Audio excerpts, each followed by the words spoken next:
I'm not judging you. No, no, no. I hope you don't feel that. No, I'm just thinking back and It's interesting, isn't it? How we can kind of like. So this is what you relate to him about, actually, because you guys like to take care of people. And there's a dark side to it, though, in that sometimes with our children or with our friends or our lovers, I've been in this boat because we care so much. Sometimes we overlook the value in allowing our loved one to walk the path themselves, even if it includes tripping and falling and hurting and falling on their face sometimes. He's being triggered on this. So I feel like he's very frustrated recently on all the different duties as he sees or responsibilities to people that he can't seem to accommodate, according to him. You're frustrated at that because a lot of times you want to provide some input that you know is helpful from him, but he's got this kind. He's like, it's got to come from him first in order for him to even go off, because he just doesn't listen to people's thing. And you know where that comes from. It comes from always being told what to do as a kid. And finally, when he grows up, he doesn't realize it, but he's kind of doing the same pattern as mom and dad. A little bit more dad, though, because he takes after dad. Mom enabled it.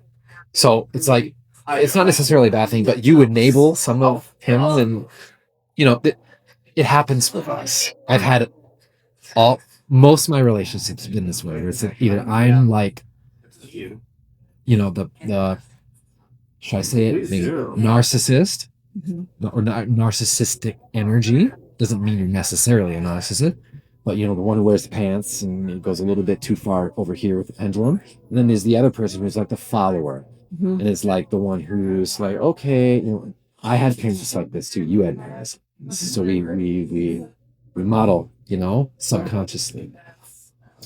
Because you can be the pants wearer as well, which is a hard pill to swallow sometimes for us, because being sensitive, you hear a lot of the stuff in colloquial, just people talking in our culture these days about like narcissists and empaths as if it's like black and white. But what we're coming up on and learning about that is that they're two sides to the same coin, because it's really about the endowment, the sensitivity, because a lot of readers and mediums, just sensitive people, can fit into either one or the other, like heads or tails if you flip it. So the thing that we share, it usually is control issues, because we see so much of what the world is about, and because we can see things clearer than maybe some other people do, we'll think like we can go to the grocery store and pick it as if it's like for our selection, but it doesn't really work that way. It's an illusion of sorts. And so we meet people who have the other side of the coin often, or are in that mode. So you'll often see, like, I've had relationships with narcissistic women before, where we break up and then they get with a narcissistic person, and then they become the role that I had played with the relationship with them.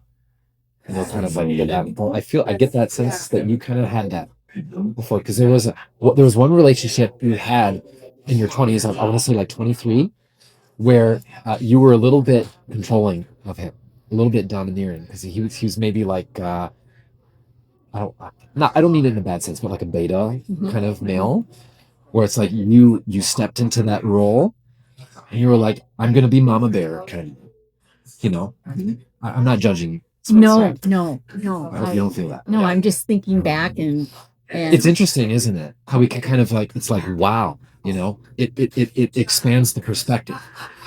Because otherwise we just end up doing the same thing back and forth. It's like, oh, he's a bad guy, he's a manipulator, blah, blah, blah. He's the perpetrator.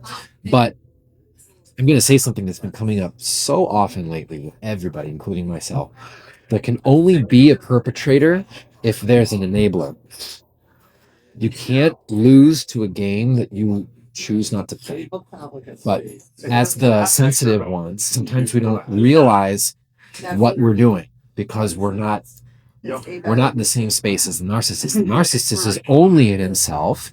We're only outside of ourselves. So it matches, you see?